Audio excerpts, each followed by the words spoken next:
Alors bonjour à tous.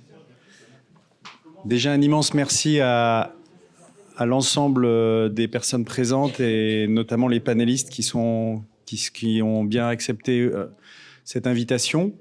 Je vais introduire ce premier acte parce que le sujet est tellement vaste qu'on a voulu le diviser en deux temps pour parler de l'attractivité de ce métier et comment le rendre plus attractif, ce métier d'ambulancier. On a voulu, et je tiens à remercier le docteur Louis Soula qui représente SAMU Urgences de France en sa qualité de vice-président. Je le remercie de participer. On a voulu son intervention parce qu'un des fondements, et c'était un des principes qu'on veut défendre au sein de la FNAP pour le métier d'ambulancier, c'est de savoir déjà bien répondre à la mission régalienne de délégation de service public qui est l'urgence préhospitalière à la demande des SAMU. Donc, c'est une partie sur laquelle, par rapport à la revalorisation ou en tout cas l'attractivité du métier, pouvoir faire de l'urgence pour le SAMU, c'est un aspect et une approche importante. Et c'est un acteur clé, l'ambulancier est un acteur clé au sein de ce système, parce que les derniers rapports le démontrent, notamment au niveau de l'Observatoire régional des urgences, où un peu plus de 50% des patients qui arrivent dans un service d'urgence ont été emmenés par des ambulanciers sur demande, sur prescription du SAMU.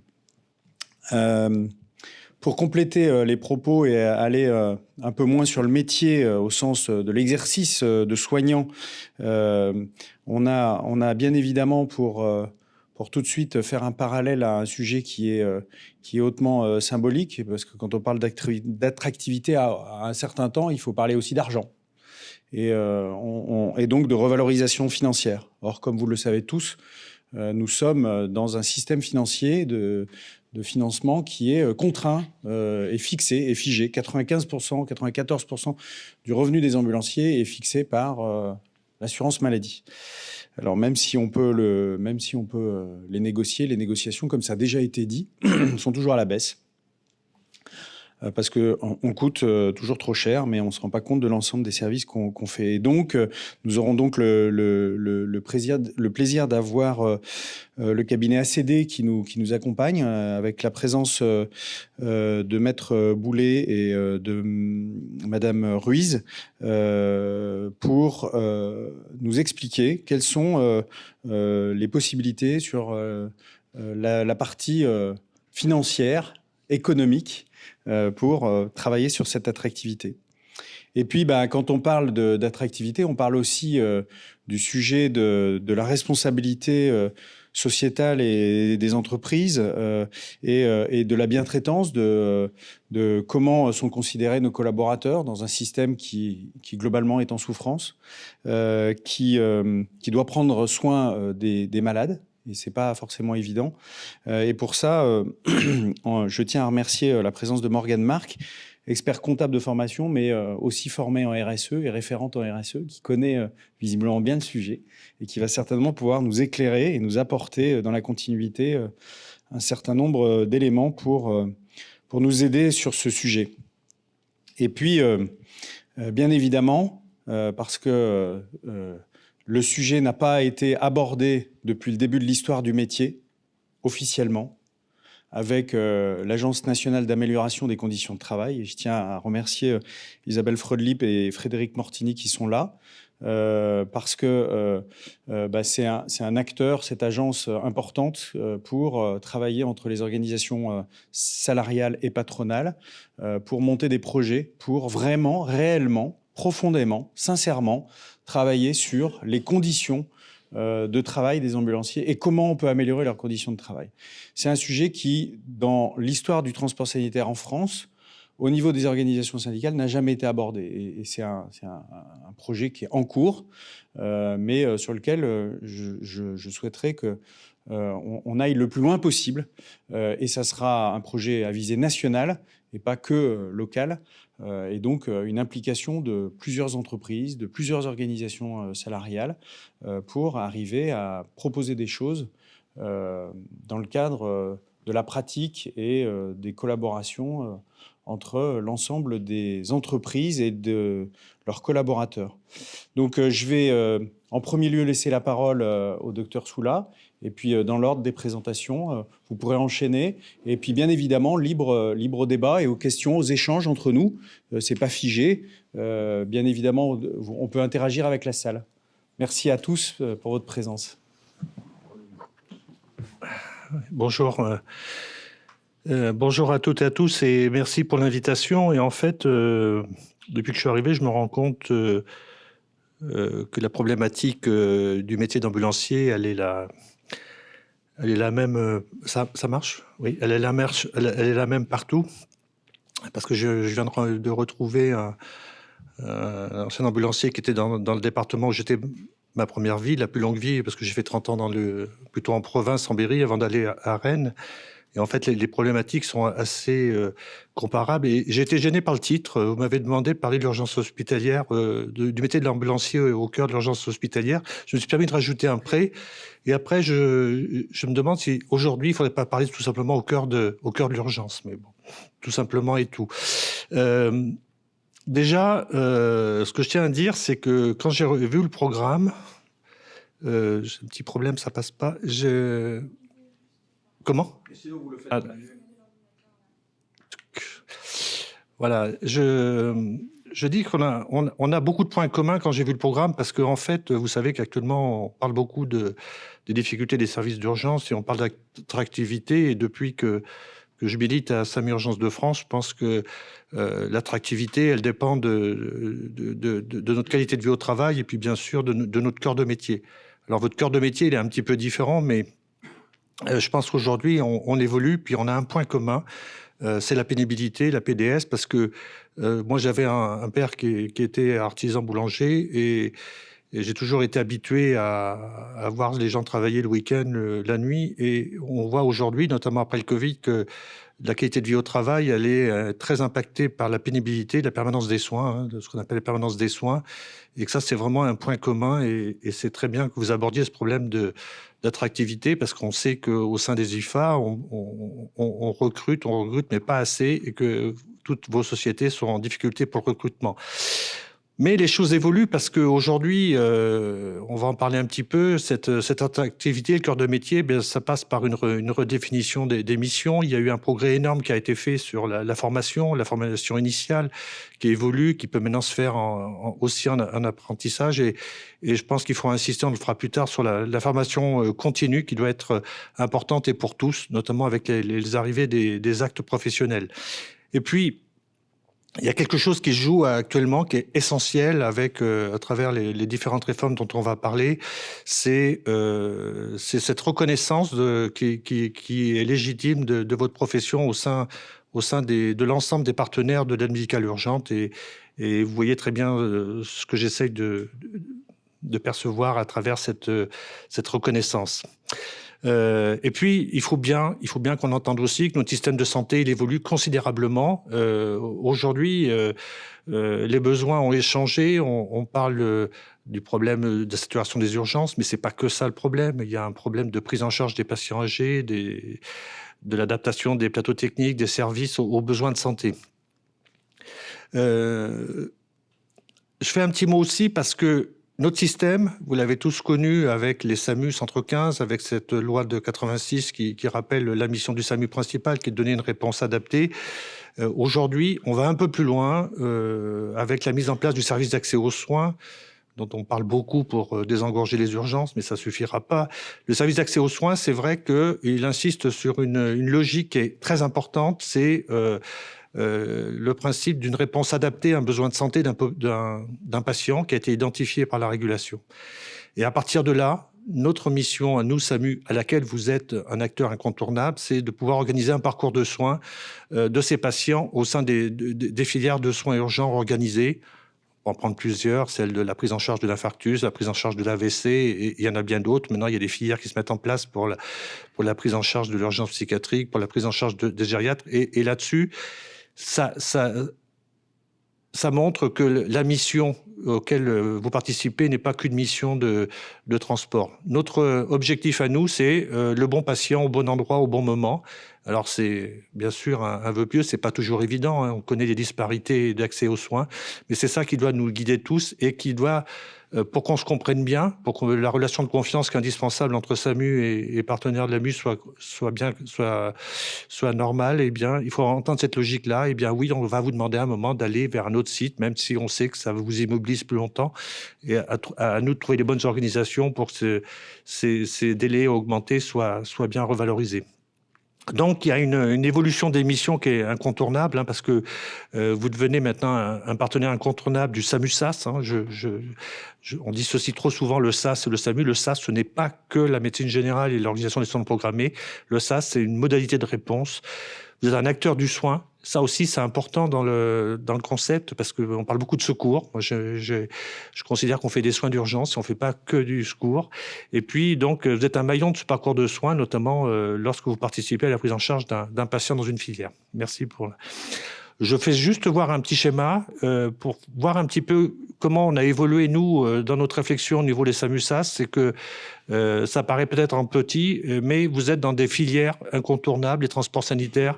Et quand on a construit notre SAS, nous, il y avait 4 interlocuteurs principaux qui étaient le SAMU, bien sûr de l'hôpital, la médecine générale pour toute la filière ambulatoire, les sapeurs-pompiers, parce qu'on a des relations effectivement particulières, mais qu'il ne fallait pas remettre en cause avec le SAS, tout en conservant une interconnexion normale pour nous permettre de rester chacun dans nos salles opérationnelles. Et puis donc les transports sanitaires qui sont un pilier incontournable. Et depuis que les SAS sont apparus, on a vu se développer d'autres modes de transport, même si on n'a pas tout réglé. Est-ce qu'un transport sanitaire peut transporter vers un centre de consultation non programmé et tout? Et je pense que les choses qu'il faut évoquer, on pourrait même parler aussi des retours à domicile, peut-être des services d'urgence, des transferts interhospitaliers qui sont un vrai problème, ces missions n'étant pas à ce jour prises en compte. Suivante, s'il vous plaît. On en parlera tout à l'heure. Donc, il y a eu des réformes importantes, la réforme des transports sanitaires urgents, ou PH et tout ça. Donc, c'est très important parce que ça permet de bien redéfinir les missions de chacun. Actuellement, nous, on est en train comme partout, hein, rédiger la convention tripartite parce qu'elle est rédigée avec les sapeurs-pompiers, avec les ambulanciers et avec les représentants du SAMU. Et dans cette convention tripartite, ça commence par une redéfinition des missions. Ça peut être peut-être fastidieux, mais c'est important pour qu'on ne reste pas que sur la notion de transport.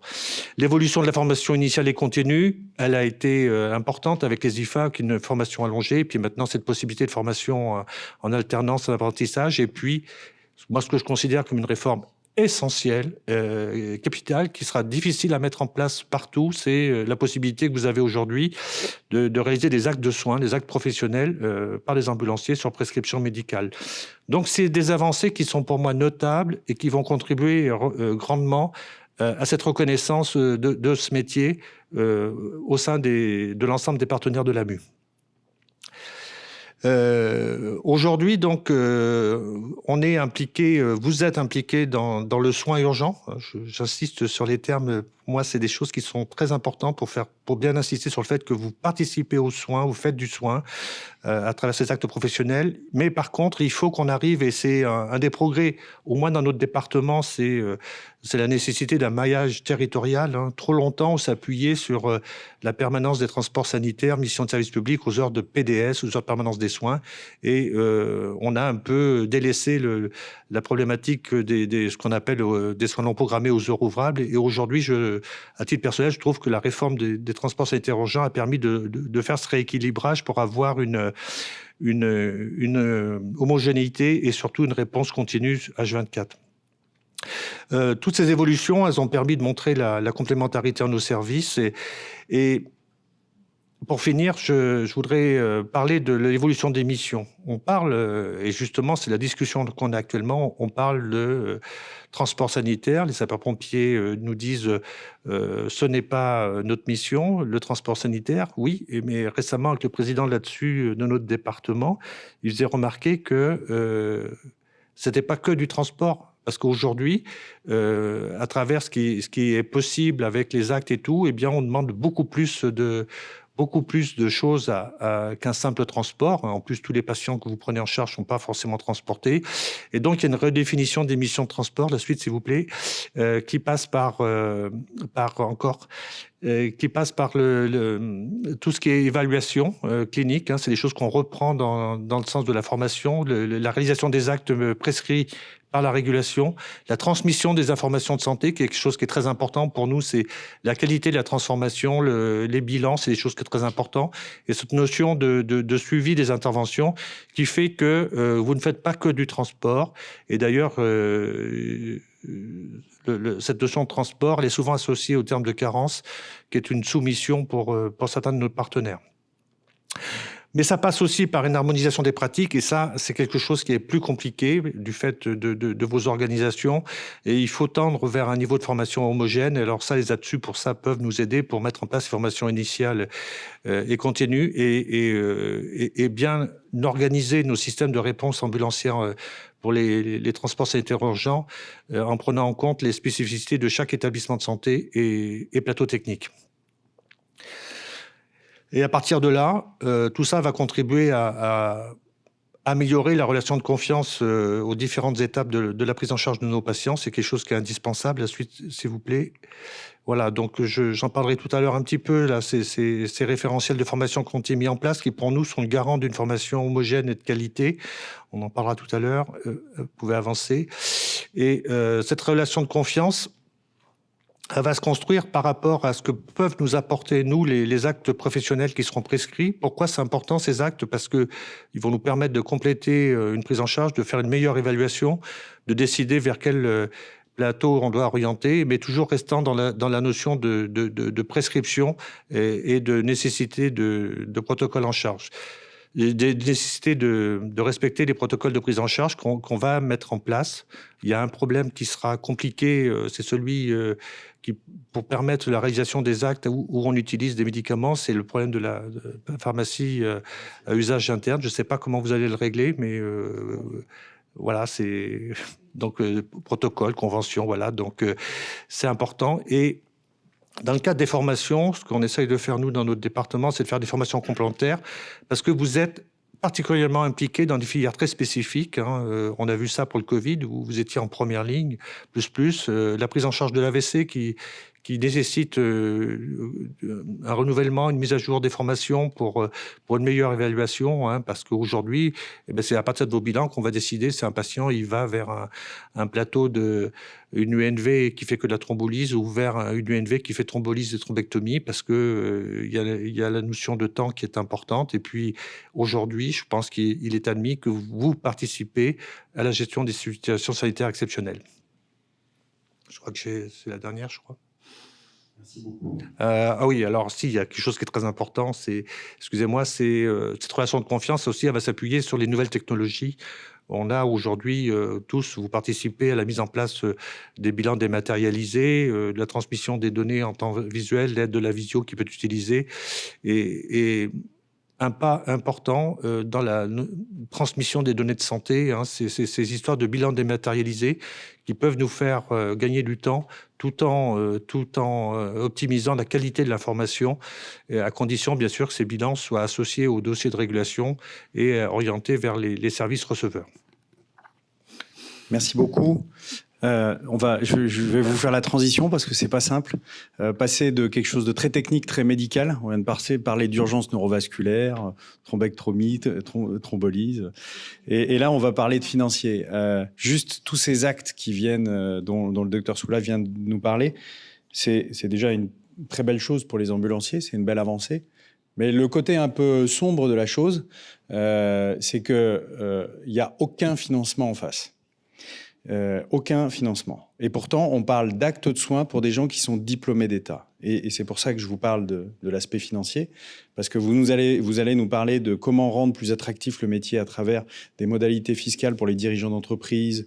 Mais il faut juste réaliser, et on en reparlera cet après-midi avec la CNAM, faut juste réaliser qu'aujourd'hui, on vient d'en mettre beaucoup sur le dos des ambulanciers, des chefs d'entreprise, sur une pratique qui, certes, l'urgence préhospitalière est un tout petit segment par rapport à tout ce que font les ambulanciers, mais qui est extrêmement pesant au sens des investissements, au sens de la formation, et on en reparlera dans l'acte suivant avec un responsable d'institut de formation d'ambulanciers.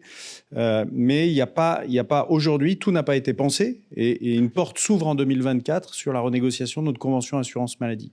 Donc, sachez que cet investissement, ce poids, c'est une pression aussi pour des ambulanciers, hein, cette charge de travail, cette nouvelle responsabilité, c'est de la responsabilité. Et en face de cette responsabilité, nous, dirigeants d'entreprise, on n'a pas moyen de valoriser cette activité. Donc, je passe la parole à nos deux avocats pour le sujet stratégique de comment, sur l'aspect économique, parce qu'aujourd'hui, les grilles de rémunération et les négociations des salaires se font à l'échelon national dans le cadre des négociations, mais peut-être qu'il y a d'autres leviers, d'autres possibilités pour intéresser nos salariés. Merci. Effectivement, si on est là aujourd'hui, c'est notamment dans le cadre de notre collaboration avec la FNAP. Au cabinet, on traite quasi essentiellement de conseils pour les entreprises. Et on est maintenant spécialisé dans le transport sanitaire et on part d'un constat commun, c'est que l'intégralité des entreprises aujourd'hui de transport sanitaire ont des difficultés à recruter et aussi à garder certains salariés. Donc là, en plus de l'attractivité, on peut aussi parler de fidélisation.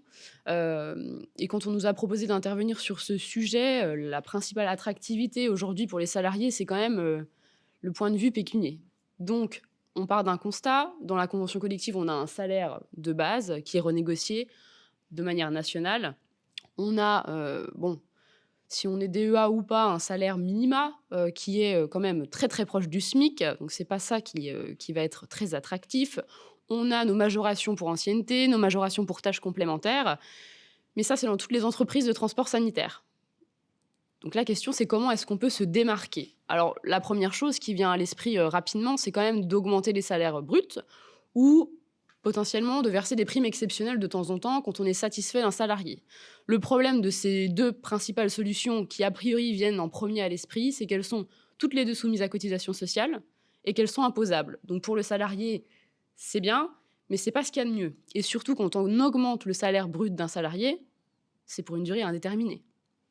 Donc, ça nous engage. Et si, potentiellement, la situation économique se dégrade un petit peu, on est engagé sur ce salaire brut. Donc, on va voir qu'il y a d'autres solutions. Alors, peut-être que vous les connaissez déjà, c'est évidemment possible. La première étant l'intéressement. Mettre en place un accord d'intéressement en entreprise. C'est quoi l'intéressement? C'est la possibilité d'associer collectivement l'ensemble des salariés aux résultats ou à la performance de l'entreprise. Alors, il faut savoir que c'est un dispositif facultatif. On a une première ébauche de mise en place obligatoire, mais on n'y est pas encore. Donc, pour l'instant, elle reste facultative. Elle est aléatoire et collective. Elle peut être mise en place par plusieurs modalités en fonction de l'effectif de l'entreprise. Alors, soit par accord de branche ou accord professionnel, ce n'est pas le cas dans le transport sanitaire. Donc, il nous reste soit un accord d'entreprise, soit un accord avec un CSE si vous avez en place un CSE au sein de vos entreprises, soit un projet d'accord établi par l'employeur et ratifié par la majorité des salariés aux 2/3.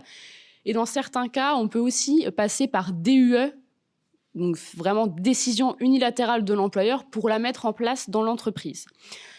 Quels sont les intérêts d'un accord d'intéressement? On en reparlera peut-être après avec Morgane Marc, mais le point essentiel, c'est d'être associé par son expert comptable pour déterminer une formule de calcul. La formule se doit d'être aléatoire, mais par rapport aux résultats. Donc on peut vraiment faire un travail mathématique pour anticiper le montant que ça va dégager, pour ne pas que ça conduise à verser des sommes énormes ou trop peu aux salariés. Et ce qui est intéressant, c'est qu'on ne versera cette prime d'intéressement que si les résultats sont bons. En tout cas, si l'objectif qu'on s'est fixé comptablement est dépassé.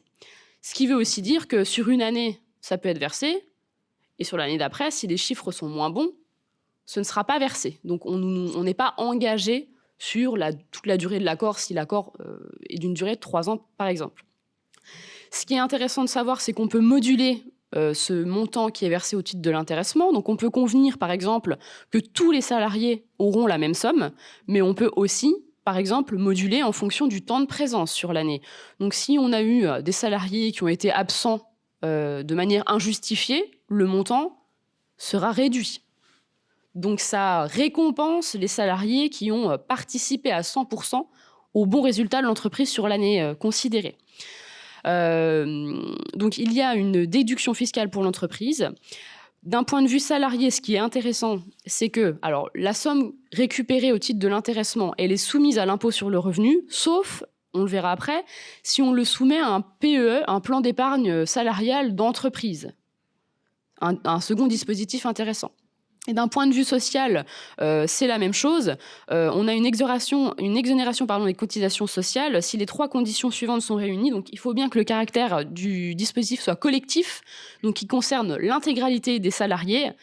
Il ne peut pas se substituer à du salaire. Donc, on ne peut pas dire, ça fait 10 ans qu'on verse une prime au mois de décembre, maintenant c'est fini, on met en place de l'accord d'intéressement et vous aurez une prime que si on fait du bon résultat. Il doit y avoir un caractère aléatoire, c'est-à-dire que quand on rédige notre accord d'intéressement, on ne peut pas être sûr à 100% que ça va dégager un résultat et donc de l'intéressement. Ces 3 critères, ils sont très importants et c'est pour ça qu'on travaille en collaboration avec l'expert comptable de l'entreprise, parce qu'en cadre de contrôle URSSAF, ce sont des points qui sont vérifiés. À défaut, les sommes qu'on a versées seraient de nouveau soumises à cotisation, ce qui est vraiment l'objectif premier à éviter, quoi. Je veux bien qu'on passe à la slide. Et du coup, le second, le plan épargne entreprise, qui est un second outil de fidélisation et d'attractivité. C'est un système d'épargne collectif, donc ouvert à tous les salariés de l'entreprise, évidemment, qui va constituer un portefeuille de valeurs mobilières. En fait, c'est vraiment un compte épargne, mais collectif dans l'entreprise. Les modalités de mise en place sont grosso modo les mêmes qu'avec l'accord d'intéressement. Ce qui est intéressant, donc, c'est que toutes les sommes versées, notamment au titre de l'accord d'intéressement, quand elles sont affectées à ce plan épargne d'entreprise, ne sont pas soumises à cotisation et ne sont pas soumises à l'impôt sur le revenu pendant un certain temps de blocage des sommes, comme un compte d'assurance vie, si vous voulez. Les sommes sont bloquées pendant un certain temps avec des cas de déblocage anticipé. Si on laisse ces sommes pendant la durée de 5 ou 8 ans, souvent, il n'y a pas de cotisation sociale, il n'y a pas d'impôt sur le revenu. Ce qui est aussi intéressant de dire, là c'est pareil, c'est que juridiquement on va le mettre en place, mais il faut évidemment prendre contact avec le banquier ou des fois l'assureur. Il peut aussi y avoir des abondements de la part de l'entreprise, de l'employeur, qui bénéficient également de ces exonérations sociales. C'est avantageux pour l'employeur et pour le salarié. Bonjour à tous. Donc Marie Barbie, je travaille avec Jeanne Boulet, donc dans le cabinet ACD qui a un partenariat avec la FNAP. Donc je vais tout simplement continuer la présentation en vous présentant un 3e dispositif qui peut être aussi intéressant en tant qu'employeur et bien sûr pour les salariés. Donc c'est la prime de partage de la valeur. Je ne sais pas si vous en avez déjà entendu parler. Peut-être plus connue sous le nom de prime Macron ou encore prime exceptionnelle de pouvoir d'achat. Donc la PPV, la prime de partage de la valeur, elle vient de la loi du 16 août 2022. Et c'est un dispositif qui permet aux employeurs tout simplement de donner une prime qui est facultative à leurs salariés. Donc c'est une prime que vous pouvez verser une fois par an à l'ensemble des salariés. Donc c'est aussi bien les salariés qui sont recrutés en CDD que des salariés qui sont recrutés en CDI, que ce soit des salariés qui sont recrutés à temps plein ou temps partiel, voire même des intérims. Donc c'est intéressant parce que voilà, ça regroupe tout type de salariés. Concrètement, cette prime, vous pouvez la prévoir de 2 manières, soit par un accord d'entreprise ou un accord d'intéressement, soit par une décision unilatérale de l'employeur. Donc c'est assez simple à mettre en place, même pour les petites entreprises. Dans le cadre d'une décision unilatérale de l'employeur, si vous avez un CSE au sein de l'entreprise, il faudra bien sûr penser à le consulter. On a une petite nouveauté depuis le 29 novembre 2023, c'est qu'aujourd'hui, vous avez la possibilité, ce qui n'était pas le cas auparavant, c'est de verser 2 primes de partage de la valeur par année au lieu d'une. Alors, cette prime, elle est intéressante. Pourquoi ? Parce qu'elle est exonérée d'impôt sur le revenu. Elle est exonérée de cotisations sociales, salariales et de contributions sociales, y compris la CSG, CRDS. Donc, c'est très intéressant. Elle est limitée à un plafond, donc c'est 3 000 € par an et par salarié, par bénéficiaire. Et on peut aller jusqu'à 6 000 € si vous la mettez en place par accord d'entreprise. La petite exception, c'est qu'elle est exonérée fiscalement pour les salariés dont le salaire est au moins égal à 3 fois le SMIC. Cette prime, on peut la moduler aussi en fonction de différents critères. Donc, c'est ça qui est intéressant. Comme les autres dispositifs que Jeanne évoquait, donc il y a 5 critères qui ont été définis. Ça peut être la rémunération, l'ancienneté, la classification de vos salariés, le temps de présence dans l'entreprise ou le temps, donc si c'est des salariés en temps partiel, en fonction de la durée du travail. Donc, c'est intéressant. Pourquoi ? Parce que vous pouvez favoriser des salariés qui sont plus anciens que d'autres. Et ça, c'est important pour les salariés et pour les employeurs. Donc, concrètement, c'est quoi ? Alors, on va utiliser sur 12 mois, en fait, les critères. Donc, par exemple, un salarié qui est là depuis 12 mois, on pourra avoir 100% de la prime. Un salarié qui est là depuis 6 mois, et on pourra lui donner que 50%. Et puis, un salarié qui est là depuis moins de 6 mois, on pourra lui accorder que 25% de la prime. Donc, c'est un dispositif qui est pas forcément, qui est connu, mais qui est pas forcément trop mis en place dans le secteur ambulancier. Enfin, nous, en tout cas, dans le cadre du partenariat avec la FNAP, on a peu de questions. Donc, je sais pas si vous le mettez en place, mais en tout cas, sachez que c'est un dispositif qui est assez intéressant parce que c'est assez flexible et puis c'est très avantageux aussi pour le salarié d'un point de vue fiscal. Et ça n'engage pas l'employeur.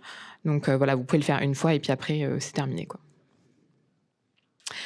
Et puis alors un dernier outil qui est aussi agréable pour les salariés, c'est un véritable bonus, ça permet d'attirer aussi et puis surtout de fidéliser vos salariés. C'est les chèques cadeaux et les chèques culture. Donc ça, je sais pas si c'est aussi mis en place, mais c'est important de l'avoir en tête. Pourquoi ? Parce que ce sont aussi des dispositifs, notamment chèque culture, qui est exonéré de CSG, CRDS et de cotisations. Donc c'est intéressant. Il y a des critères particuliers, mais ça, je pourrais revenir dessus si vous avez des questions. Il faut bien sûr que ce soit des chèques qui soient à disposition, que ce soit un accès culture exclusivement avec des anciennes particulières. Donc il faut respecter certaines conditions. Pareil pour les chèques cadeaux. Là, c'est l'inverse. Le principe, c'est que c'est soumis aux cotisations et aux contributions sociales, sauf si on n'excède pas un certain montant. Donc, c'est 5% du plafond mensuel de la sécurité sociale. En ce moment, c'est fixé à 193 € en 2024. Donc, si vous ne dépassez pas ce montant-là, c'est exonéré. Donc, c'est des dispositifs qui sont intéressants, c'est facile à mettre en place et puis ça permet quand même de fidéliser les salariés. Ça se fait souvent en période de Noël, pour la naissance d'un enfant, pour des mariages. Voilà, c'est des petits... des petits outils que vous pouvez mettre en place et qui font toujours plaisir en tant que salarié. Voilà pour la présentation. Si vous avez des questions, n'hésitez pas, on est présent pour y répondre avec Jeanne. Ouais. Bonjour, Muriel Coudray, administratrice à la FNAP et chef d'entreprise dans le Calvados, en Normandie. Est-ce juste si je dis qu'au terme des primes Macron, l'accord d'intéressement va devenir obligatoire pour les entreprises ? Il y a effectivement une nouvelle disposition à titre expérimental, désormais depuis le décembre 2023, qui obligerait les entreprises de moins de 50 qui réalisent un bénéfice net fiscal de plus de 1% à mettre en place un accord d'intéressement. Sauf que c'est à compter, il faut 3 années de suite avec cette condition, et ce n'est qu'à compter de l'exercice qui débutera après le 1er décembre 2024. Donc pour l'instant, c'est un petit peu flou, mais effectivement, je pense que c'est vraiment l'objectif. En fait, dans les entreprises de plus de 50 salariés, actuellement, l'accord de participation est obligatoire. C'est quasiment la même chose, sauf que la formule légale est précise, elle est obligatoire. L'intéressement reste facultatif. Et ce qui est intéressant en interne, c'est que la formule d'intéressement peut être, tant qu'elle est aléatoire mathématiquement, peut être définie comme bon nous semble. Le problème, c'est quoi ? C'est les gros bénéfices sur les grosses entreprises, la pauvre redistribution des richesses, en fait, en interne. Donc, oui, peut-être. On répond beaucoup ça, nous, finalement, juridique. Oui, peut-être. Après, cette PEPA, prime Macron, maintenant PPV, ça fait 4 ans que c'est en place. Tous les ans, on nous dit c'est la dernière année. Pour l'instant, c'est pas la dernière année. 2024, on peut encore verser de la PPV. Donc, à prendre un petit peu avec des pincettes. Là, pour l'instant, c'est expérimental. Donc, on ne sait pas trop où ça nous mène. Mais effectivement, c'est dans les tuyaux. D'autres questions? Je passe la main. Oui, ah là, vous êtes loin.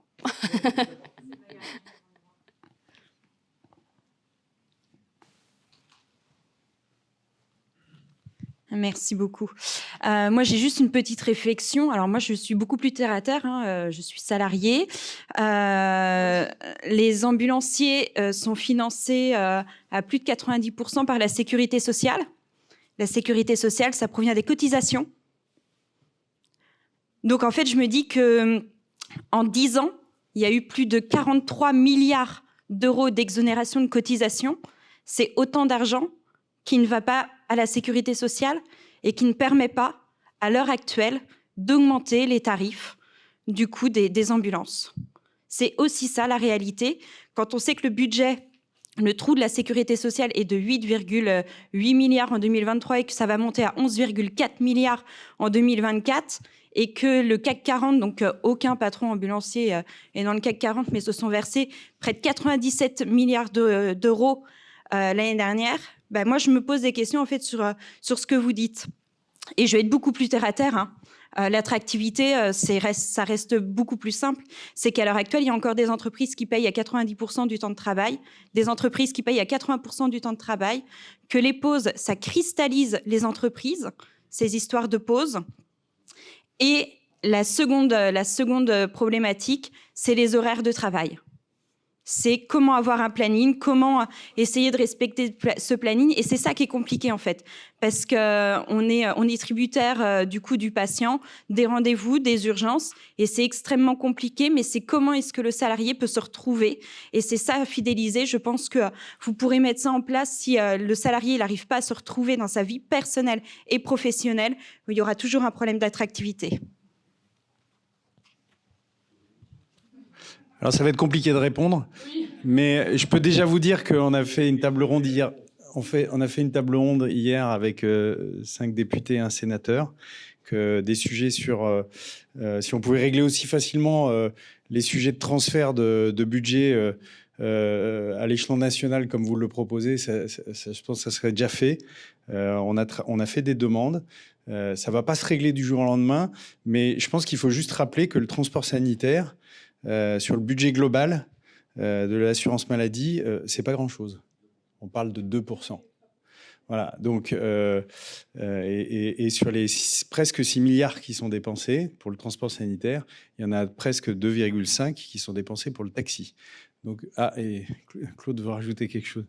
Donc, mais la transition est toute trouvée pour tout de suite embrayer derrière sur le sujet de la RSE. Je voulais simplement dire à l'interlocutrice qui vient de s'exprimer qu'on avait proposé aux organisations syndicales de salariés de nous accompagner à la CNAM, puisque, comme elle l'a expliqué, c'est le seul payeur. Ils ont toujours refusé. Quel dommage. Ouais. Donc, je pense que, en effet, Morgane va pouvoir proposer... Je ne pense pas avoir des solutions à proposer, mais des axes de réflexion aussi complémentaires dans l'idée de se dire, voilà, vous avez évoqué l'attractivité au sens financier. J'entends, madame, aussi les autres éléments que vous mettez en avant. Moi, ce que je vous propose pendant quelques minutes, déjà, c'est de se redire qu'est-ce que c'est la RSE et comment on fait de cette évolution de marché aussi un enjeu et des éléments d'attractivité. Et l'attractivité, je voudrais rappeler que c'est soit l'attractivité pour rentrer dans le métier, mais c'est aussi l'attractivité pour rester dans le métier. C'est-à-dire comment on fait en sorte que vos collaborateurs trouvent un intérêt au quotidien et se sentent bien dans l'entreprise, au-delà des éléments à caractère simplement financier. Donc la RSE, ça veut dire responsabilité sociétale de l'entreprise. Et c'est en fait la façon dont ce qu'on appelle le développement durable aujourd'hui est intégré dans l'entreprise. Alors vous voyez les petits cercles là qui sont sur les slides en dessous, ça reprend des dimensions sociales, écologiques, économiques, et au croisement de tout ça, on a des questions d'équité, des questions de viabilité stabilité et ce qu'on appelle de durabilité, c'est-à-dire de pérennité de ces éléments-là. Le but ce matin, c'est pas de parler de tout ça dans le détail, mais que vous ayez tous conscience que cette notion-là est quelque chose d'émergent et de très prégnant dans le monde économique. Et selon que vous soyez dirigeant ou salarié, je pense que vous avez déjà entendu parler de tout ça. Et en fait, je voulais vous parler de ça ce matin parce que on fait souvent de ça une contrainte supplémentaire avec des aspects réglementaires, etc. Mais on peut aussi y voir des enjeux. Et donc, je veux bien qu'on mette le slide suivant, s'il vous plaît. Moi, j'ai que 2 slides, hein, donc ça va. Mais le but, c'est plutôt d'être dans l'échange. C'est que vous voyez en fait que quand on se positionne soit en tant que dirigeant ou soit en tant que collaborateur, cet environnement peut être l'occasion d'en tirer un parti bénéfique pour tous. Pourquoi ? Parce qu'aujourd'hui, les entreprises, où qu'elles soient positionnées, qu'elles soient plus ou moins grandes, en milieu rural ou en milieu plus citadin, vont être confrontées à ces demandes-là de la part des financeurs, de la part de ce qu'on appelle des parties prenantes. Les parties prenantes, c'est des acteurs économiques avec qui on travaille, donc il y a les salariés, mais il y a aussi les fournisseurs, par exemple fournisseurs de matériel, je vous donnerai des exemples concrets, et il y a aussi, par exemple, pour vous, vos clients qui sont notamment tout le milieu hospitalier, les cliniques privées, etc. Ces gens-là, les centres hospitaliers, les cliniques, vont être soumises à des obligations légales liées à des directives européennes strictes et fortes qui vont imposer un certain nombre de règles en lien avec la durabilité. Ces règles, elles ne vous seront pas des obligations légales à ce stade, mais en capillarité, c'est-à-dire quand on descend dans les strates de l'économie, vous y allez y être confronté parce que par exemple, dans les appels d'offres auprès des centres hospitaliers ou auprès des cliniques privées, ils vont choisir leurs partenaires en fonction de critères durables. Est-ce que mon partenaire dans le transport sanitaire, il a des véhicules les moins polluants possibles? Est-ce qu'il fait attention aux conditions de travail de ses propres salariés? Dans quelle mesure il met en place un équilibre, une parité, un partage de la valeur, etc. Et ces choses-là, ça vous paraît peut-être très loin aujourd'hui, mais progressivement, ça va rentrer dans les critères des appels d'offres. De la même façon, une partie de vos véhicules aujourd'hui, vous les financez pour certains d'entre vous peut-être par crédit bail.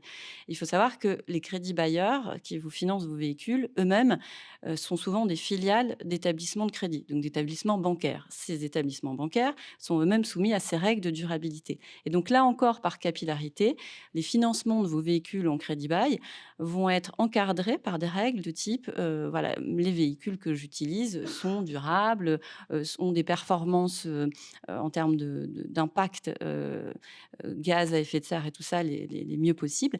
Et donc tout ça, c'est des petits exemples concrets du quotidien que je veux vous partager pour vous dire que ça va faire partie de votre environnement. Alors, je me doute que quand vous m'entendez dire ça, vous dites encore des contraintes de plus, des règles à respecter, vous en avez déjà beaucoup.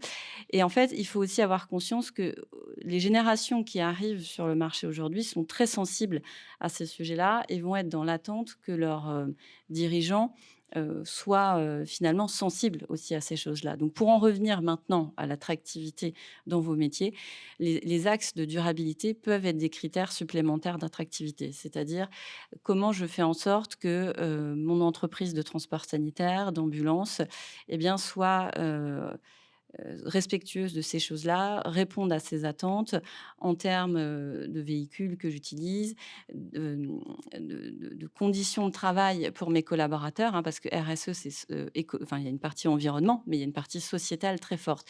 Et vous êtes dans des métiers dans lesquels les impacts psychosociaux, santé au travail, stress que vous gérez, j'entendais, monsieur, ce que vous disiez tout à l'heure sur toute la partie urgence, etc. C'est des pressions très, très fortes dans vos métiers. Et la façon dont les dirigeants vont être en capacité d'apporter aussi des solutions par rapport à ça va contribuer à l'attractivité que peuvent avoir vos sociétés par rapport à ceux qui n'auront pas fait ça. Et je ne sais pas qui d'entre vous est dirigeant ou pas dirigeant d'entreprise. Et on parlait tout à l'heure de la transmission des entreprises parce que vous êtes aussi dans des métiers, vous êtes dans un syndicat d'indépendants. La différence entre les indépendants et ceux qui vont être intégrés, c'est que les indépendants vont vouloir que la création de valeur dans leur entreprise se transmette entre indépendants avec ces valeurs-là. Et il faut savoir que dans le cadre des transmissions ou des rapprochements d'entreprises, les critères de durabilité vont avoir un impact sur la valeur de l'entreprise. Ceux qui ne seront pas dans ces attentes-là vont voir leur valeur d'entreprise décotée. Et je ne dis pas ça pour des questions vénales, je dis ça pour des questions de pérennité de votre indépendance. Parce que sinon, ce sont des gros groupes qui auront la capacité à mettre des capitaux là-dedans, qui vont embarquer l'ensemble. Donc si pour vous, ces questions d'indépendance sont importantes, eh bien, il va falloir aussi avoir conscience que ça a un impact également sur la valeur de l'entreprise. Pas que au sens vénal, mais au sens de d'autres critères bien plus nobles. Voilà, je ne sais pas si vous avez des questions par rapport à ça. Alors, je peux en parler pendant des heures, mais ce n'est pas le but. Et on avait aussi l'idée de pouvoir faire quelque chose de convergent avec l'ANACT, parce que ce sont des sujets proches. Donc, soit vous avez des questions à ce stade, soit je laisse Isabelle compléter et on va pouvoir développer ce sujet-là, parce que nos sujets sont proches l'une et l'autre. Des questions ? Bonjour, donc Isabelle Freunlib, directrice d'une agence régionale au sein de l'ANACT, l'Agence nationale pour l'amélioration des conditions de travail. Nous fêtons nos 50 ans. Nous faisons notre jubilé et du coup, l'agence est rattachée au ministère du Travail, mais nous sommes portés par les partenaires sociaux. C'est-à-dire que nos thématiques, nos problématiques sont en lien effectivement avec l'évolution du travail et du coup, c'est un enjeu aussi de travail avec tous ceux qui composent vos entreprises. Ça veut dire à la fois les dirigeants, mais aussi les représentants du personnel. Et nos missions, c'est bien de concilier efficacité de l'entreprise et construction de parcours professionnels durables. Pour cela, différentes missions. Première mission, c'est d'accompagner en priorité les TPE et PME sur toutes les problématiques liées à l'amélioration des conditions de travail. L'amélioration des conditions de travail, c'est assez large. On en a un peu parlé. C'est effectivement la question de la santé, la question effectivement de la formation et du développement des compétences, mais aussi l'égalité professionnelle, le contenu, et puis aussi le lien avec la performance. Qu'est-ce qui fait performance? On en a un peu parlé, notamment au niveau de la RSE. C'est ce qui est assez intéressant, c'est que la RSE rebat les cartes en disant mais la performance, ça ne passe pas que par la performance économique. Il y a aussi d'autres enjeux. Et du coup, pour nous, ce qui est intéressant, c'est que le travail, il change tout le temps. Et donc, notre mission, c'est de vous accompagner. Et comme on a une mission de service public, c'est d'accompagner des entreprises et de montrer effectivement qu'est-ce que ça produit. Quels sont les avantages de travailler sur l'amélioration des conditions de travail et d'une façon où, du coup, on va travailler avec différents acteurs. On a des points de vue. Ça veut dire que le travail, les experts du travail, ce sont ceux qui le réalisent et ceux qui le dirigent. Donc, souvent, on dit vulgairement, vous avez une idée de solution. Nous, on a la méthode pour arriver peut-être à une autre solution. Donc, on est vraiment dans l'accompagnement. Et dans notre mission de service public, c'est de montrer ce qui est capable de faire. Donc, notre objectif, c'est de vous ouvrir les champs des possibles à travers un dialogue au sein de vos entreprises ou avec vos partenaires pour améliorer les conditions de travail. Du coup, ce que je voulais revenir, c'est que, messieurs, dames, le travail, il change tout le temps. Et là, ce qui est important, c'est de comprendre le travail dans vos entreprises pour le faire évoluer et de partir sur le travail réel. Le travail change d'abord, en premier lieu, parce que le monde change. Nous ne travaillons pas du tout comme nos parents et nos grands-parents et je pense que nos enfants ne travailleront pas du tout de la même façon que nous. Parce que du coup, il y a des choses qui bougent. On a parlé un peu des enjeux de marché. Du coup, Morgane est revenue dessus, Monsieur Soula également. Mais on voit bien, par exemple, sur l'intelligence artificielle. On a parlé effectivement de ChatGPT qui est arrivé. Vous avez bien vu, même dans d'autres métiers comme le métier culturel ou les scénaristes d'Hollywood qui font grève parce que du coup, c'est une intelligence artificielle qu'ils vont faire à leur place. Donc, on voit bien que les évolutions technologiques, elles peuvent être aidantes, mais aussi elles vont nous transformer nos façons de réaliser l'activité. On sait qu'aujourd'hui, par exemple, il y a dans 5 ans, il y a 30% des métiers, on ne sait pas ce que va être le contenu de ces métiers. Ça veut dire que les évolutions technologiques vont modifier complètement nos façons de travailler et vont peut-être faire disparaître certains métiers ou les transformer complètement et d'autres qui vont arriver alors qu'ils n'existent pas du tout. On parle des problèmes d'attractivité. Tout le monde parlait de grandes démissions, mais c'est surtout, il y a grand démission, c'est surtout qu'il y a grand recrutement. Ça veut dire que les gens, on voit bien suite au Covid, se sont posé la question, c'est quoi, qu'est-ce que est mon sens dans l'activité, de quoi j'ai envie? Et du coup, si je pars de ma entreprise, c'est qu'il y a d'autres entreprises qui recrutent également. Ils ne sont pas tous venus, les salariés qui ont démissionné, des coachs de vie. Donc, du coup, cette question de qu'est-ce que l'on apporte au-delà de la rémunération, qu'est-ce que l'on apporte à travers le travail et l'activité dans une entreprise, c'est vraiment très important et essentiel de travailler là-dessus. Et puis se pose, on en a parlé, avec les contraintes liées à l'environnement, et bien du coup, il y a la question aussi de la pérennisation de l'activité, la pérennisation de l'entreprise à travers effectivement les enjeux économiques, mais aussi sur les enjeux des relations sur le territoire, avec ses partenaires, les fournisseurs, avec ce qu'on avait parlé du parcours, de ce que vous avez parlé du parcours de soins. Ça veut dire que du coup, vous êtes encapsulé maintenant dans ce parcours de soins et du coup, ça demande à travailler autrement aussi avec des acteurs du territoire et de travailler en coopération. On dit beaucoup, on entend, oui, les jeunes n'ont plus envie de travailler, les vieux, ils pensent qu'à une chose, c'est aller à la retraite, etc. On voit bien que du coup, il y a eu un changement. Le rapport au travail est quand même encore très important. Très important. Il faut dire quand même que le travail, ce n'est pas que égal tripalium, torture, etc. C'est aussi une ressource, c'est un lieu social. Et que le travail apporte aussi des éléments forts pour se construire à titre individuel. Et on voit bien, c'est Monsieur Vanier, un réalisateur, qui dit que jusqu'à maintenant, on a conjugué le verbe avoir et qu'aujourd'hui, on a, même pas que les jeunes générations, on est en train de conjuguer le verbe être. Et c'est cette question du développement humain durable. Au regard de tout ce qui nous arrive, comment du coup on va pouvoir tenir, être cohérent et en cohésion avec notre environnement. Et du coup, sur cette question du rapport au travail, on voit bien que ça a bougé. Alors vous n'êtes pas impacté, mais il y a certains métiers, notamment dans le tertiaire, où vous avez des salariés nomades qui travaillent dans la moitié de l'autre côté de la planète et qui travaillent pour des entreprises françaises. Mais vous, je pense que même la logique salariat, je pense que c'est pas la seule activité qu'il y a dans vos entreprises. Peut-être que certains d'entre vous, depuis une dizaine d'années, peut-être font appel à ce qu'on appelle les ambulanciers indépendants. Enfin non, c'est pas ça, c'est...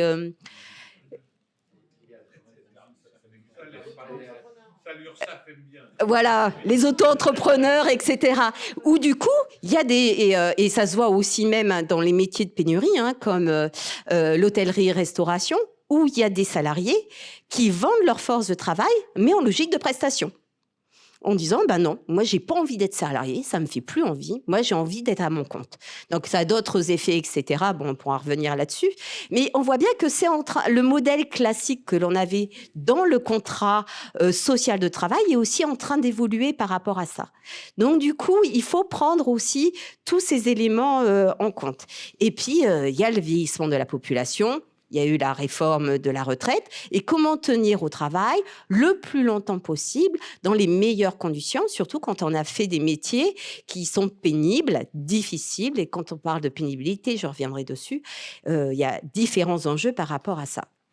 Et puis, au-delà de ça, vous avez des externalités qui viennent impacter votre façon de travailler et votre quotidien. Bon, on peut prendre le cas du Covid, où du coup, vous avez été dans les premières lignes, avec pas de matériel, etc.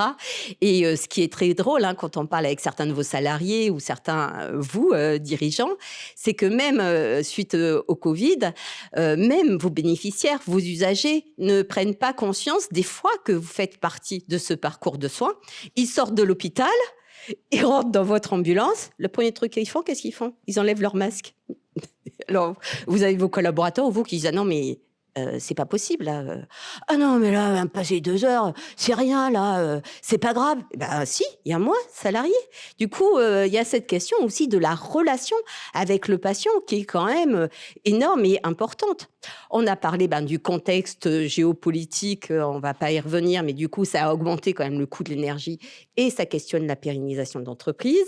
Les changements climatiques, tu es revenu dessus, du coup, c'est plus un sujet, il faut y aller. Et puis, vous en avez parlé, il y a question des normes, des lois, de la construction, de la politique de l'assurance sociale qui, forcément, impactent et vous le faites quotidien sans vous en rendre compte. Vous êtes déjà dans l'adaptation, vous vous adaptez. Et du coup, ces questions d'attractivité, on voit bien, même si c'est une vraie difficulté, il y en a certains d'entre vous qui sont un peu des Monsieur Jourdain. Ça veut dire que vous faites des choses qui améliorent l'attractivité, qui améliorent les conditions de travail sans forcément vous en rendre compte. Diapo suivante. Donc, ce que l'on peut dire aujourd'hui, quand on parle à la plupart des salariés, ils disent que le travail aujourd'hui est beaucoup plus enrichissant qu'il y a quelques années, mais aussi il est beaucoup plus complexe, enrichissant dans la question de la diversité. On le voit bien, ambulancier, c'est pas juste transporter du point A au point B. Il y a la question de la relation avec le patient, mais il y a aussi toute la relation avec les infirmières, l'accueil des EHPAD, tous les intermédiaires auxquels vous êtes confrontés au quotidien. Et c'est important. Et il y a la question de l'intensification aussi du travail. On est dans un monde qui va vite, qui va de plus en plus vite. Depuis 20 ans, on a notre rythme qui a augmenté. Et du coup, vous êtes toujours avec la logique de la montre. Là, il faut se dépêcher. Effectivement, vite, il faut qu'on respecte les horaires. Mais sauf que du coup, il y a des contraintes inhérentes à votre activité qui est due que le médecin, il est lui-même en retard. Donc forcément, ça va vous mettre en retard. Ah, il y a une grève des agriculteurs. Du coup, ça va nous mettre en retard. Donc, même l'intelligence artificielle, où on dit, ça va nous permettre d'optimiser nos déplacements, etc. Mais sauf que l'intelligence artificielle, toutes ces petites contraintes cumulées, elles ne sont pas forcément prises en compte. Et puis, il y a la question de la conciliation, vie pro, vie perso. Ce que je vous disais tout à l'heure, la valeur travail est encore importante, mais ce qui est demandé, et pas que par les jeunes générations, toutes les générations suite au Covid, une grande majorité, c'est de dire le travail c'est important, mais je veux faire quelque chose après. Et notamment sur les jeunes générations, la rémunération est importante, mais pas que. En disant, moi, à la limite, j'ai pas besoin de tant de salaire que ça, mais moi, je veux du temps à côté pour me faire plaisir, pour m'investir dans d'autres associations, etc., pour m'occuper des enfants, parce que aussi, vous êtes un métier qui se féminise. On est sur des activités, sur des profils de famille monoparentale, etc. Et donc, cette question de la conciliation des temps de travail et des temps de vie sont aussi extrêmement importantes. Et tout ça, ça re-questionne quoi, messieurs, dames ? Ça re-questionne l'organisation du travail. Il y a des dirigeants, des fois, qui nous appellent, que ça soit toi, Frédéric, en Corse ou en région centre, en disant « Mais qu'est-ce que j'ai fait ? Qu'est-ce qui fait qu'à un moment donné, mon organisation, elle crée des pathologies ? Comment ça se fait qu'il y a des risques psychosociaux chez moi ? Mais qu'est-ce que j'ai fait ? J'ai pas voulu ça, quoi. Et en disant, mais écoutez, vos clients ont changé, vos fournisseurs ont changé, les demandes de vos salariés ont changé. La seule chose qui n'a pas changé chez vous, c'est votre organisation du travail et l'organisation de l'activité. Et donc, ça, c'est à revoir et c'est une modalité à revoir, mais pas de façon seule, mais de façon collaborative avec, à travers le dialogue social, mais aussi le dialogue avec vos collaborateurs pour un dialogue basé sur le travail en disant qu'est-ce qui est ressource aujourd'hui, comment on pourrait évoluer et transformer. Et puis, on voit bien aussi qu'on a des pratiques managériales en France où on n'est pas bon. Il y a une grosse institution qui s'appelle la Fondation de Dublin et qui regarde un petit peu comment vont les conditions de travail des différents pays. Et la France est toujours un peu pointée du doigt parce qu'on a une problématique effectivement sur la question de l'autonomie.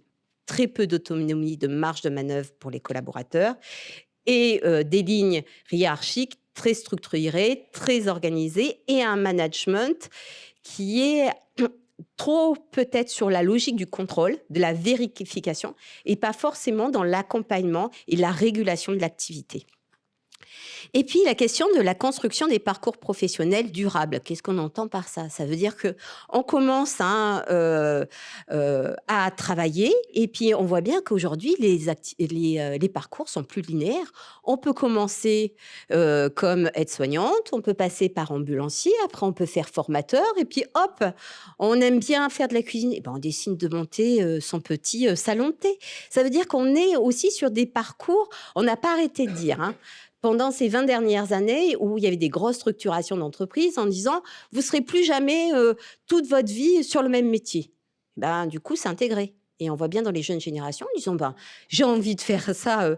L'autre fois, à titre personnel, j'ai mon fils qui veut absolument travailler dans le secteur automobile, il veut travailler dans la Formule 1, etc. Mais il a dit dans sa lettre de motivation « mais je ne ferai pas ça toute ma vie ». Dans le cadre de Parcoursup, parce qu'à 40 ans, j'arrête avec ma cousine, on ouvre un bar à Besse dans notre village natal. Vous voyez voilà, Besse, c'est en Auvergne, voilà, faut vraiment connaître, c'est au fin fond de l'Auvergne. Voilà, c'est pour vous dire que c'est pas du tout, on n'est plus du tout sur le même registre. Et de construire ces notions de parcours est très important et te dire à un moment donné sur ces questions, effectivement, il faut travailler sur l'attractivité et ça, mais aussi d'ouvrir les champs des possibles. Qu'est-ce que vous allez leur apporter en matière de compétences, de transmission, de savoir-faire, qui vont peut-être, parce que dans la plupart des problématiques que là, dans les petites entreprises, c'est que la question de la mobilité interne, elle n'existe pas ou très peu. D'auxiliaire, vous pouvez devenir DEA, mais après, voilà, vous pouvez devenir en partie peut-être un peu formateur interne, être référent qualité, etc. Mais du coup, c'est aussi la possibilité d'ouvrir des champs des possibles à vos collaborateurs pour peut-être faire plus et peut-être aussi être dans la transmission de l'entreprise en disant je trouve qu'elle est chouette, l'entreprise de mon patron et Yvan, je reprendrai bien. Enfin, du coup, on voit bien cette question des parcours professionnels est quand même très, très important. Et puis, cette question du travail en santé, ce qu'on oublie souvent de dire, c'est que le travail est aussi constructeur de santé. Quand on demande, on parlait tout à l'heure de qualité de vie au travail, quand on nous demande aux salariés, vous avez besoin de quoi quand on parle de qualité de vie au travail? Non, c'est pas du hammam, des saunas, des massages, une salle de baby-foot. Ce qu'ils demandent, c'est avoir des ressources et les moyens pour travailler. Quelle est la réaction de vos collaborateurs quand vous avez une nouvelle ambulance et que vous avez des nouveaux équipements et des nouveaux matériels qui arrivent, un peu neufs, un peu modernes? C'est quoi leur réaction? Pas tous, pas tous. Là, on en reviendra. D'où la question de la formation et de l'intégration. Voilà, quand ils ont effectivement des éléments de qualité, etc. Mais après, se pose la question, effectivement, de la question du sens et de l'engagement. Donc, diapo suivante, juste pour vous dire qu'il y a 3 dimensions. 3 dimensions. On ne va pas vous dire comment il faut faire pour améliorer l'attractivité parce que les ressources et les réponses, elles sont chez vous. Vous, en tant que dirigeant, et vous, avec vos salariés, ils ont souvent des belles idées. Et on voit bien que quand on échange avec eux, c'est eux qui nous ressortent tout ce qui est ressources dans leur activité, tout ce qui leur apporte. Et on voit bien que d'abord, l'attractivité, c'est dans le poste de travail, dans l'activité même. C'est-à-dire le sens au travail. Souvent, je dis vulgairement, il y a le gros sens et le petit sens. Le gros sens, c'est à quoi sert ma structure sur mon territoire, dans la société. Elle a une utilité, c'est important. Et le petit sens, moi, en tant qu'individu, à quoi je sers dans ce machin? Quelle est ma plus-value? Quelle est ma reconnaissance au sein de l'entreprise, mais on voit bien aussi autour, auprès des collègues, auprès des patients. On voit bien qu'il y a cette proximité, ces compétences relationnelles qui restent très fortes. On parlait de la gestion des urgences. Vous envoyez une équipe à domicile et puis le papy, il ne veut pas y aller. Il ne veut pas y aller. C'est une énorme contrainte pour vous. S'il y a un transport à vide, vous n'êtes pas rémunéré. Et là, c'est tout le savoir-faire de l'ambulancier, comment il arrive à trouver un compromis, à calmer et à rassurer pour pouvoir amener la personne aux urgences. Et là, c'est une vraie question sur la question des compétences relationnelles, cette capacité à embarquer qui est quand même assez forte et assez importante. On voit bien aussi cette notion aussi d'autonomie sur leur activité, ces questions de relations. On voit bien que, en théorie, messieurs, dames, vous n'avez pas à vous arrêter à la pharmacie pour prendre les médicaments de papy ou mamie. Pour autant, ils le font dans cette question de relation. On voit bien qu'il y a un glissement de tâches, mais aussi qui paraît cohérent pour les collaborateurs, parce que du coup, ça fait partie du parcours de soins. On leur dit de plus en plus qu'ils font partie du parcours de soins, mais c'est des éléments qui font partie de la relation et du care, de ce qu'on appelle les compétences care, etc. Et c'est très important. Et puis, il y a la question aussi des compétences. Et on voit bien quand on est en pénurie de main-d'œuvre, l'intégration, on la fait au plus vite. Les questions de formation, quand on a une pénurie de main-d'œuvre, on attend, on dit pas tout de suite, on le fait plus tard. Et on voit bien que à terme, on peut le payer parce que du coup, on voit bien avec les nouveaux besoins de compétences en matière de soins, du coup, comment on va rattraper ce retard? Et du coup, comment on peut s'appuyer? Comment on peut aménager l'organisation du travail pour encapsuler ces temps de formation, ces temps de transmission de compétences, de savoir-faire pendant l'activité de travail. C'est ce qu'on a pu faire, notamment, nous, dans certains secteurs, comme le transport. Bon, là, c'était transport de marchandises. Mais on voit bien qu'il y a d'autres modalités et c'est par l'organisation du travail que vous allez trouver des liens. Et puis, donc, il y a aussi où se joue l'attractivité. C'est sur l'organisation du travail, l'entreprise, mais il y a aussi les relations de travail. Ça veut dire le collectif. Qu'est-ce que mon collègue et ressource aussi? La question de l'entraide. Vous savez, quand vous arrivez, ce que disent certains de vos salariés, ils arrivent le soir, ils sont un peu fatigués, il faut nettoyer. Son collègue vient de finir, lui, de nettoyer sa voiture, il dit « Attends, je vais te donner un coup de main ». Et tout ça, ces questions d'entraide, ça fait partie des éléments attractifs. La question du collectif et de qu'est-ce qui fait qu'on fait œuvre ensemble. Et puis, il y a aussi votre position sur le territoire. C'est-à-dire si vous êtes perçu comme une entreprise citoyenne, une entreprise qui participe à la vie de la ville, du village, du coup, c'est des éléments extrêmement importants. Et puis, vous empathissez quand même de l'image du métier d'ambulancier. Pour la plupart des gens, les ambulanciers, c'est des transporteurs, des fous qui adorent aller vite, vous savez, d'un point à un autre. Mais cette question, effectivement, de la relation de soins est vraiment à valoriser. Et puis, vous savez, quand on parle d'ambulanciers, ils disent « Mais c'est quoi ça comme métier ?» Je dis « Vous savez, en transport, c'est comme les pompiers. Ah, mais les pompiers, c'est merveilleux. » C'est merveilleux. Et on voit bien que, je sais que c'est toujours un peu tendu pour les ambulanciers. Et puis, vous êtes sur... c'est pas très visible puisque vous avez aussi les taxis qui interviennent dans votre activité à certains moments, qui peuvent être vus comme des concurrents. Et puis, vous avez aussi les aides à domicile qui arrivent et qui prennent aussi, qui font des fois des transports. Donc, cette question, effectivement, du message de ce que de votre métier, de la plus-value, de ce qu'elle apporte en matière de sens au travail, en matière de compétences pour demain ouvrir les champs des possibles aussi à vos collaborateurs, est très importante. Et puis, quel est le premier véhicule de la communication de votre entreprise, de l'image de votre entreprise? Les salariés. Il y a aussi les voitures, mais effectivement, c'est les salariés la plupart du temps qui, en fait, quand ils se rendent compte, des fois, je vais à l'hôpital et il y a différents ambulanciers qui boivent un café, mais ils sont de boîtes différentes. Ils parlent de quoi? Et ils parlent de conditions de travail. Donc, du coup, voilà, c'est juste pour vous dire que du coup, il y a des possibilités et c'est à travers le dialogue avec vos collaborateurs. Vous avez des vraies ressources, c'est vos collaborateurs et comment les embarquer pour transformer l'organisation. L'idée, c'est bien de comprendre le travail pour le faire évoluer. Et c'est pour ça que du coup, vous nous avez sollicité au niveau de la FNAP pour qu'on voit comment on pourrait vous accompagner sur ces questions-là et vous outiller en fait en interne, parce que notre objectif, c'est pas de d'accompagner toutes les entreprises, mais d'accompagner certaines entreprises pour créer des outils que vous pourriez mettre à disposition de vos adhérents pour pouvoir transformer l'organisation. Oui.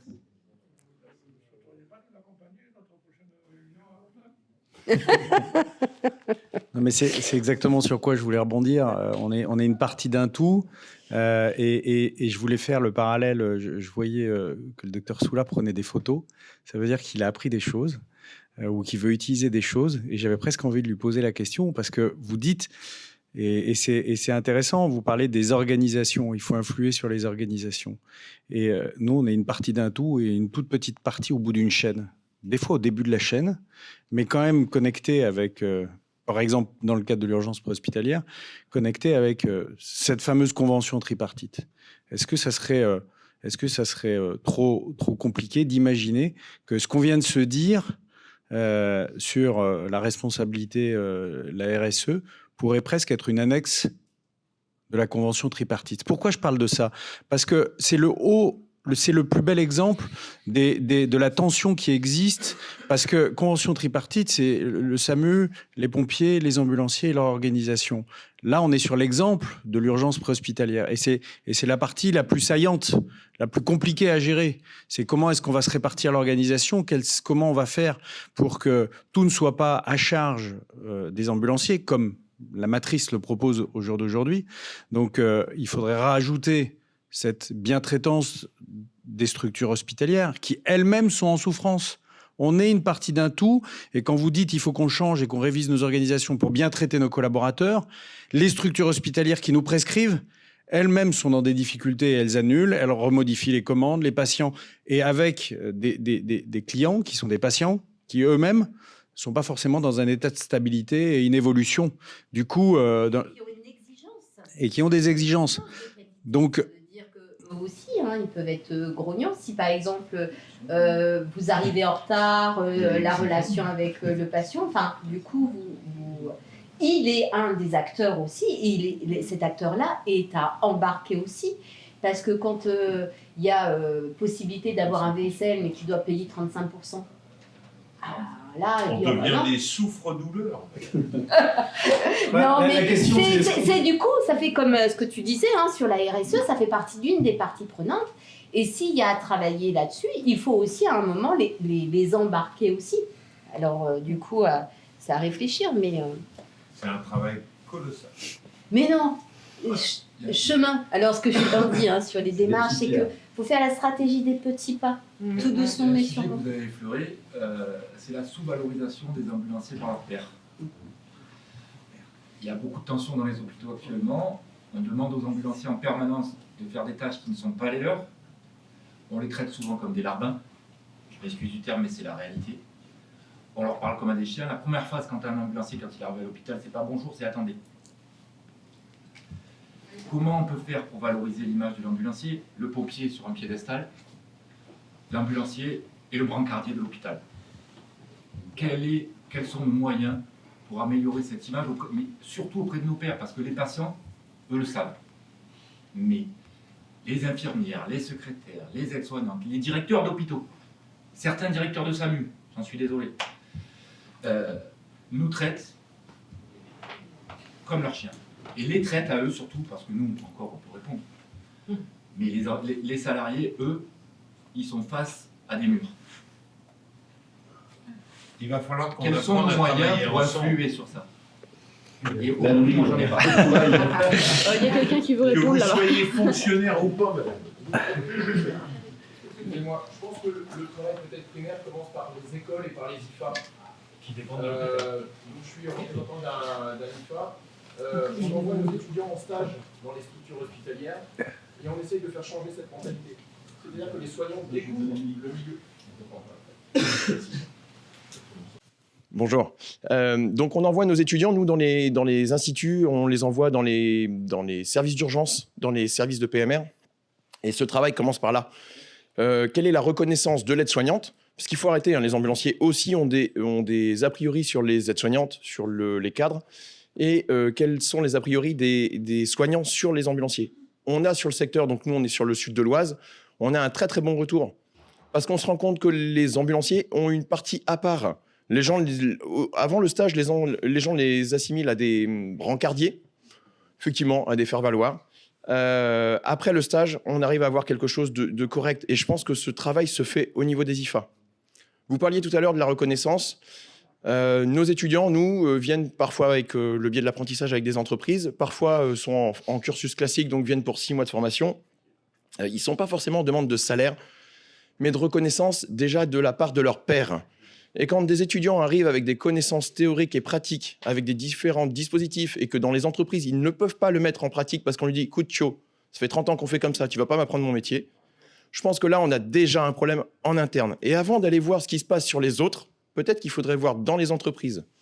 Vous parliez de l'ambulance et de l'ambulancier qui est le premier maillon, la première chose qu'on voit. Pour moi, la première chose qu'on a en termes de vitrine d'une société d'ambulance, c'est l'opérateur téléphonique. C'est la personne qui répond et qui prend le rendez-vous. Et si déjà cet opérateur commence à promettre des choses qui ne sont pas possibles, s'il commence à rejeter la faute sur les ambulanciers, quand les ambulanciers arrivent, nous, le retour qu'on a, c'est « Ah bah je me suis fait engueuler parce qu'on m'a dit que j'avais 1 heure de retard. » Sauf qu'on m'a prévenu il y a 15 minutes. Et je pense qu'il faudrait déjà voir les modifications en interne avant d'aller voir les problèmes de l'hôpital. L'hôpital fonctionne mal, tout le monde le sait. Mais je pense qu'il y a déjà vraiment quelque chose à faire là-dessus en interne, avant de parler de salaire. Il n'y a pas que des problèmes de salaire, c'est surtout des problèmes de reconnaissance. On fait des visites dans des entreprises. Il y a des entreprises qui ont 40, 50 salariés. La salle de restauration fait 6 mètres carrés. Un micro-ondes qui fonctionne 1 fois sur 2. Un frigo qui permet de mettre 2-3 repas. Mais je suis désolé, mais dans ces entreprises-là, les étudiants qui reviennent ne veulent pas y aller parce que forcément, il n'y a pas de conditions. Et avant de parler de salaire, peut-être qu'il faudrait voir ce qui se passe en interne. Voilà, c'est qu'un point de vue. Non, faut pas généraliser, bien évidemment. Combien d'aides-soignantes, d'infirmières ou de médecins ont fait des stages dans des entreprises d'ambulance? On a la réponse. Mais pourquoi se poser la question Et pourquoi dans un sens et pas dans l'autre? Je suis infirmier de profession. Mais ça répond pour vous. Et je suis chef de caserne. Et je veux dire, les pompiers, comment ils ont une image. Maintenant que je suis de l'autre côté, je peux vous assurer qu'on fait beaucoup de merde. Mais vraiment, on est bien au courant. Ce que j'apprends à mes étudiants, c'est qu'ils ne sont pas des super-héros, mais qui sont complémentaires. Et que là, les pompiers sont très bons sur l'urgence, sur du paramédical et sur qu'est-ce que c'est qu'un néo, qu'est-ce que c'est que quelqu'un en dialyse. Les pompiers sont mauvais. Et là, les ambulanciers, ils ont une marque à mettre. S'ils ne le mettent pas en avant, et si déjà on a un petit peu, ils peuvent faire un métier. Mais si vous cantonnez les ambulanciers pour faire les dialyses, c'est un peu réducteur quand même. Non, mais c'est pas ce qui est dit. Je pense que le docteur Soula voulait intervenir.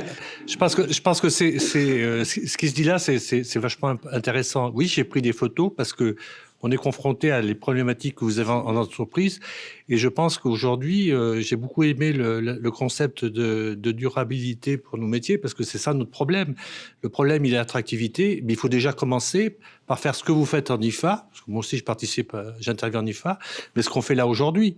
Parce que je pense vraiment qu'il faut qu'on change un peu le paradigme sur ce qu'est la mission de l'ambulancier.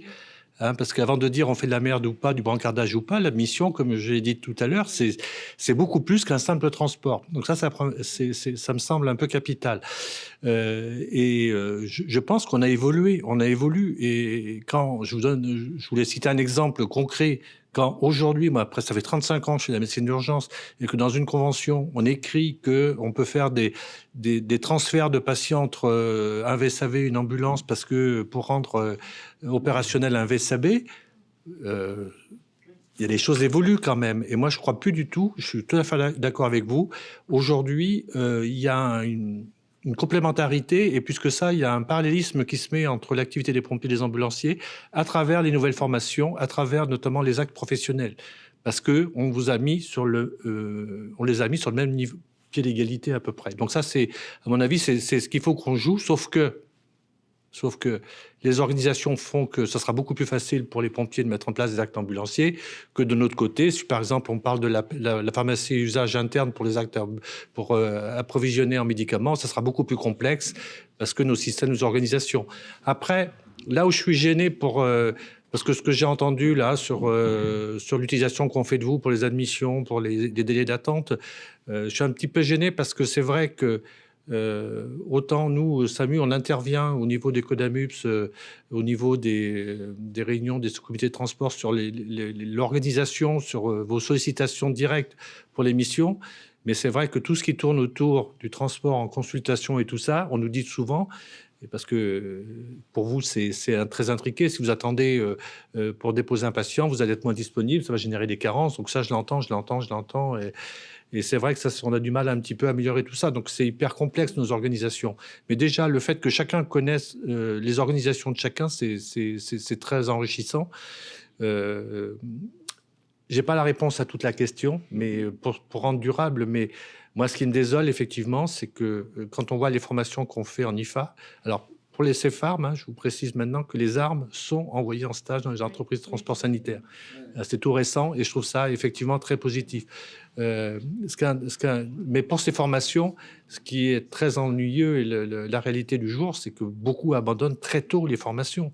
On a des armes, nous, qui arrêtent au bout d'un an. Et je pense que c'est la même chose pour vous. Et on connaît vos problèmes de recrutement, parce qu'on a quand même beaucoup de points communs. Et pour moi, c'est la pénibilité. C'est cette pénibilité, la permanence des soins qui est beaucoup plus difficile et qui est rendue plus difficile parce que moins en moins de personnes veulent en faire.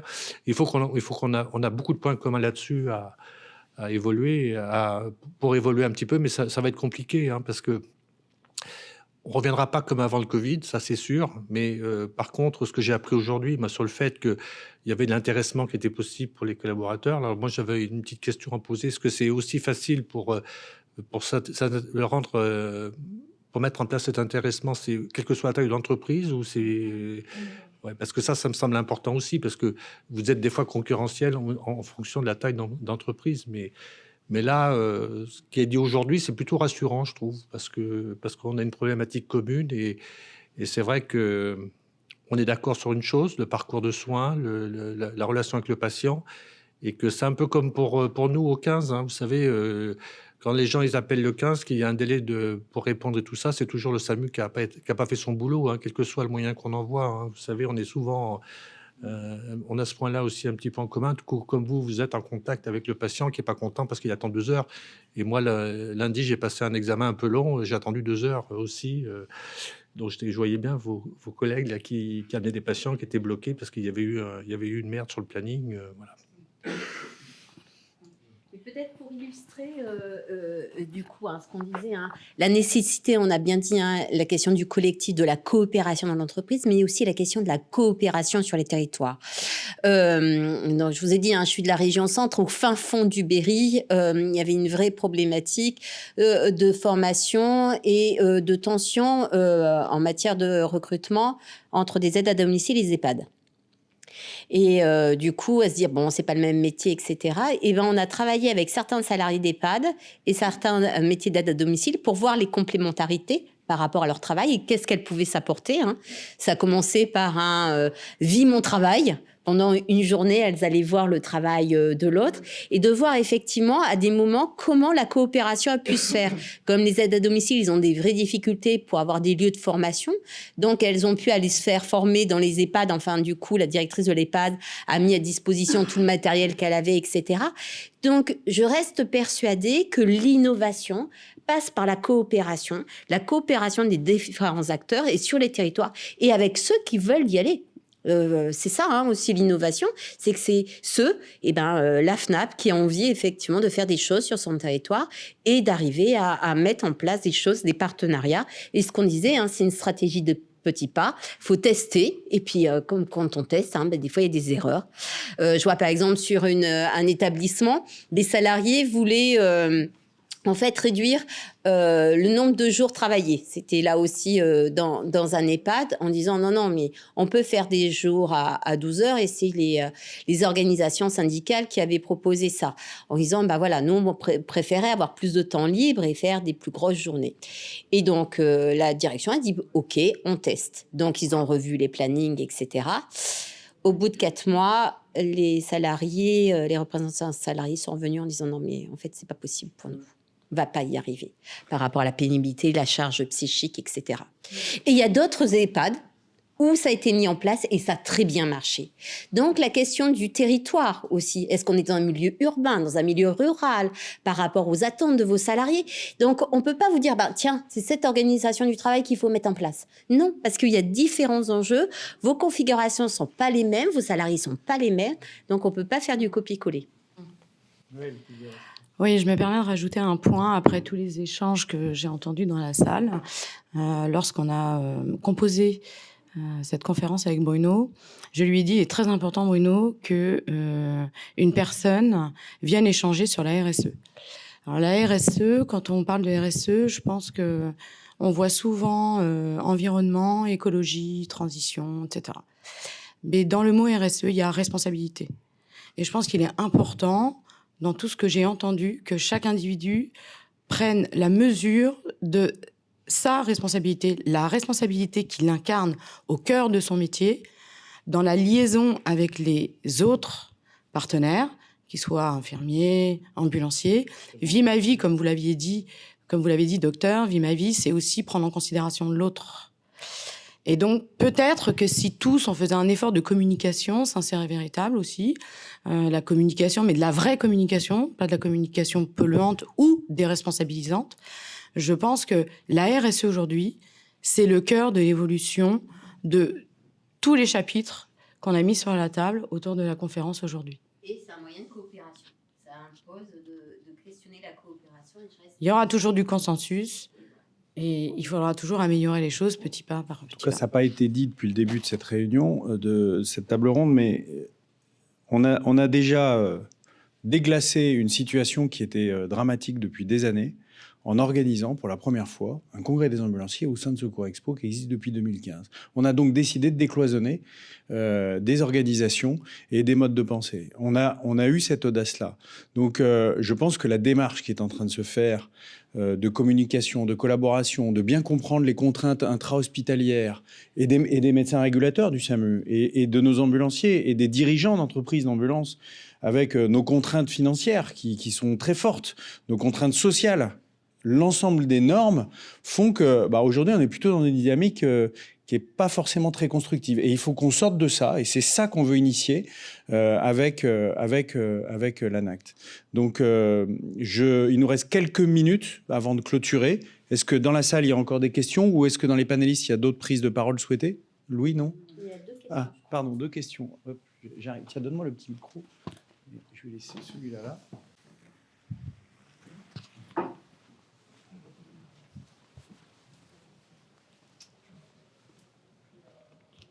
Bonjour. Vous parlez de communication tout à l'heure, mais pour faire évoluer peut-être l'avis de la population sur les ambulanciers, moi, quand je vois des reportages comme dernièrement, il y a eu sur, je ne sais plus quelle chaîne, M6 peut-être, je ne sais pas. L'avis de la population, elle ne peut pas évoluer sur la condition de l'ambulancier. Enfin, ça ne représente pas du tout notre quotidien, donc peut-être améliorer l'image de la population, auprès de la population, par d'autres reportages dans des vraies sociétés. C'est pas sur TikTok, alors j'y connais rien en réseaux sociaux. J'ai l'âge de mon agence, excusez-moi, donc je suis pas au top de ces trucs-là. Mais il n'y a pas un jeune ambulancier sur TikTok qui se prend en vidéo, où justement, quand il accompagne dans les ambulances les papis-mamies, il leur chante des Disney, des trucs comme ça. Il n'y a pas ça. Voilà, il y a des choses de montrer, cette question de la relation. Il y a peut-être d'autres trucs. Enfin, voilà, c'était pour faire l'anecdote aussi. Il y a effectivement des choses négatives qui peuvent passer à la télé, mais il y a aussi d'autres choses qui passent, et ce sont vos salariés qui peuvent être aussi vecteurs. Ah mais c'est ça. C'est qu'en fait, on met un coup de projecteur dans le service public à partir du moment simplement où ça foire, si vous me permettez l'expression.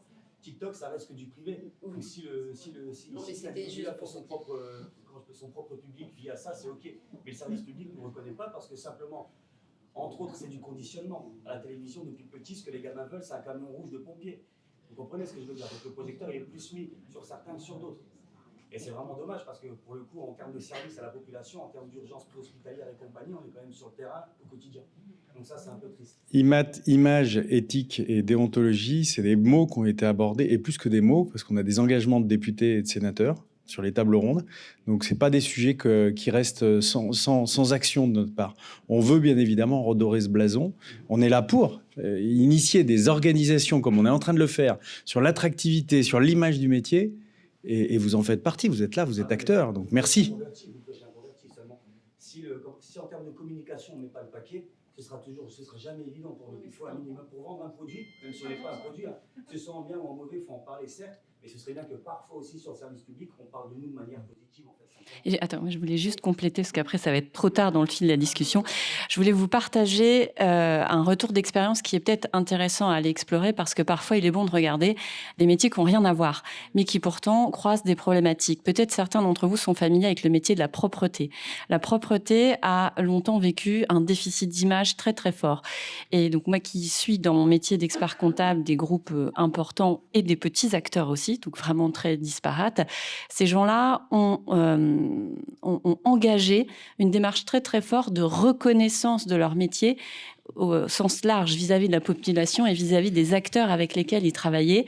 Et moi qui suis ça depuis une dizaine d'années, je trouve qu'ils en ont gagné. Alors, je vous dis pas que c'est ce qu'il faut faire, mais ça peut être intéressant si dans vos métiers, vous vous mobilisez autour de ça et si ça devient une question importante, peut-être de rencontrer des acteurs de la propreté et de se dire, on s'inspire. Il n'y a pas que des TikTok, il n'y a pas que des spots télé, mais en fait, voilà, d'autres l'ont fait sur des métiers qui avaient un déficit d'image et ils en gagnent. Et peut-être que ça peut être inspirant. Oui, on en a parlé du secteur de la propreté. On en avait accompagné le phare, la fédération. Et ce qui était intéressant, c'est que aussi sur la question de l'image et ils ont travaillé sur leurs conditions de travail. Ça veut dire qu'ils ont fait la promotion auprès de leurs clients du travail en journée. En disant pourquoi le ménage le matin, pourquoi le soir, et pas le faire en journée, parce que nous, on veut qu'ils aient des conciliations de vie, etc. Et ils ont communiqué là-dessus.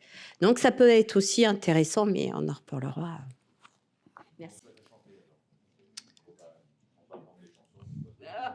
Non, mais c'était la boutade. Ça veut dire qu'il y a d'autres réseaux. Je tiens à tous vous remercier particulièrement les panélistes et leur investissement. On se retrouve dans une demi-heure, à 11h30, pour l'acte numéro 2 sur cette réflexion concernant comment rendre le métier d'ambulancier attractif. Merci à vous tous.